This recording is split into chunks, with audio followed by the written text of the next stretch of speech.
السلام عليكم ورحمة الله تعالى وبركاته متتبعين عالم رؤية، مرحبا بكم معايا من جديد. واليوم غادي نحضر معكم كيك بالتفاح اقتصادي جدا، كيجي زوين سهل التحضير. تابعوا معايا المقادير وطريقة التحضير. غادي نحتاجوا لهذا الكيك حامضة بهذا الشكل بهذا الحجم، غادي نقطعوها مربعات بهذا الشكل. ما نحتاجوش نحيدو ليها القشره لان كلشي غادي نطحنوه في الميكسور. ما كنحيد ليها حتى حاجه، كنخليها بهذا الشكل.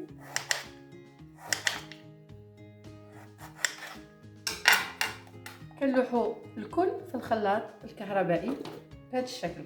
كنديرو كاس ديال الماء فوق هذاك الحامض، كنديرو الكاس مع عمر ديال الزيت بهذا الشكل، كنديرو كاس ديال العنبه ديال السكر، كنديرو 2 بيضات. لاحظتوا انني انا كنمزج المكونات كلها في مره. عاد غادي نبدا نطحن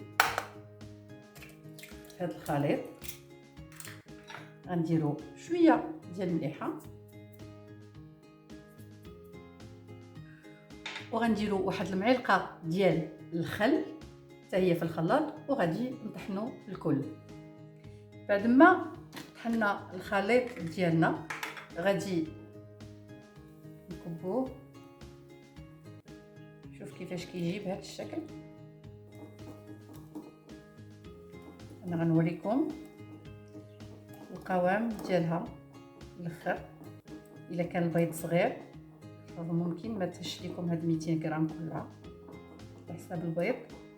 المهم انا غادي نوريكم كيفاش خاصها تكون.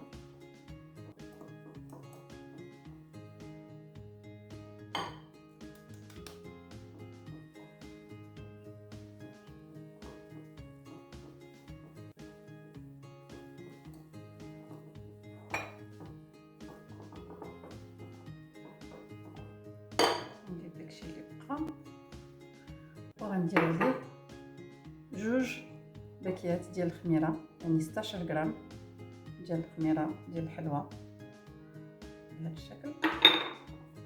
صافي، وكنخلط دابا بشويه بشويه.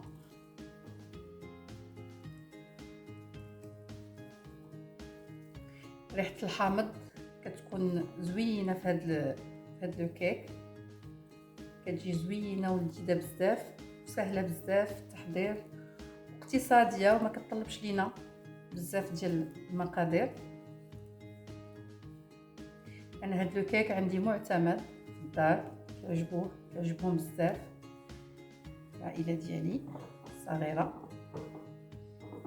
صافي، هذا هو القوام ديالو كيفاش كيولي بهذا الشكل. كيجي بحال لاباط ديال لا جينواز، حيت داك الحامض والخل كتولي بحال هكا. دابا غادي نخليو هذا الشيء دو كوتي، وغادي نقطعو التفاحه على جوج بهذا الشكل. كنحيدو ليها هاد الوسطاني غير بشويه.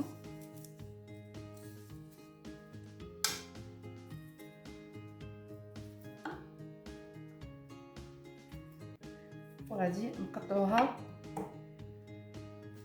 دي طرونش رقاق بزاف بهذا الشكل باش نوضعوها فوق الكيك. انا غادي نوريكم كيفاش.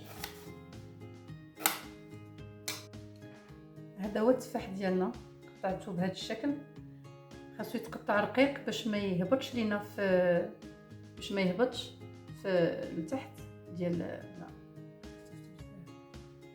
هذا هو التفاح ديالنا، قطعته بهذا الشكل رقيق باش ما يهبطش لينا، يبقى الفوق. وغادي نعصر عليه واحد شويه ديال الحامض باش يبقى اللون ديالو ما يكحلش لينا بهذا الشكل. ودابا غادي ندوزو باش نديرو لو كيك ديالنا في لو مول، ونديرو التفاح من الفوق. مشاهدينا جبت واحد لو مول بهذا الشكل عندي ديال لي طارت بهذا الشكل، دهنتو بالزبده، ودابا غادي ندير فيه الخليط ديالنا. ها هو جا بهذا الشكل، غادي نديرو في المول.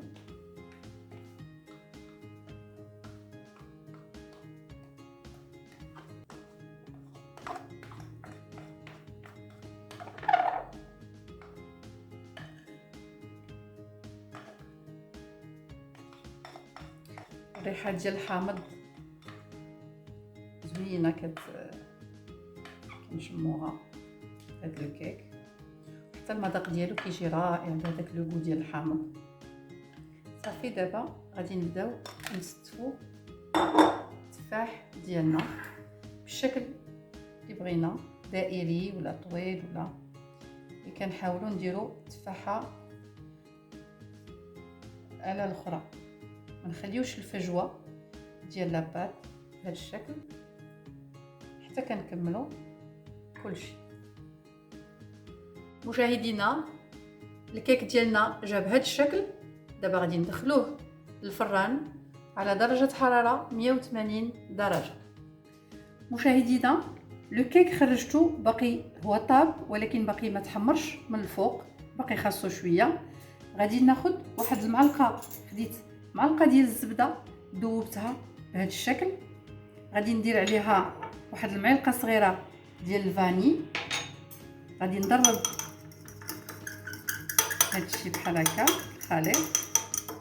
بقى شي شويه الزبده عندي سخونه، نحاول نبردها شي شويه. من بعد غادي نزيد عليها هاد البيضه بهذا الشكل، غادي نضرب الخليط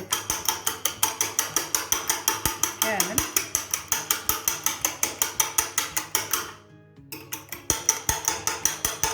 بهذا الشكل.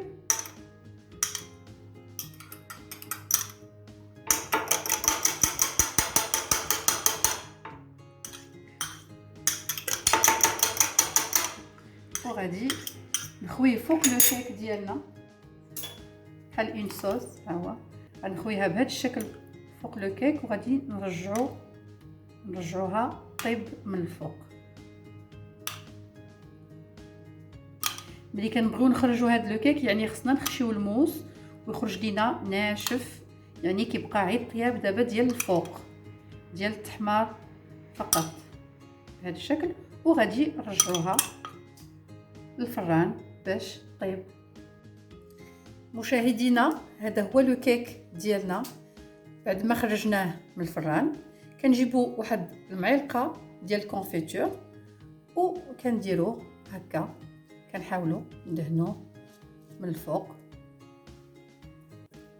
اللي ما بغاش يدير الكونفيتور يقدر يدير ناباج على حسب كل واحد، وكنبقاو حتى كنعمروها كامله بلا كونفيتور، ونتلاقاو باش نوريكم الشكل ديالها النهائي. مشاهدينا هذا هو الشكل النهائي ديال الكيك ديالنا ديال التفاح، كيجي رائع جدا، والنسمه ديال الحامض كتجي فيه رائعه وكتجي زوينه بزاف، وكيستحق انه يتجرب.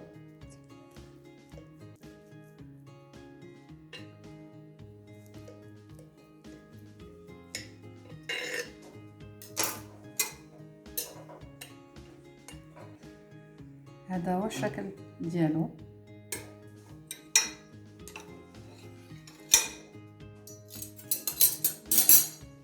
كيجي زوين بزاف،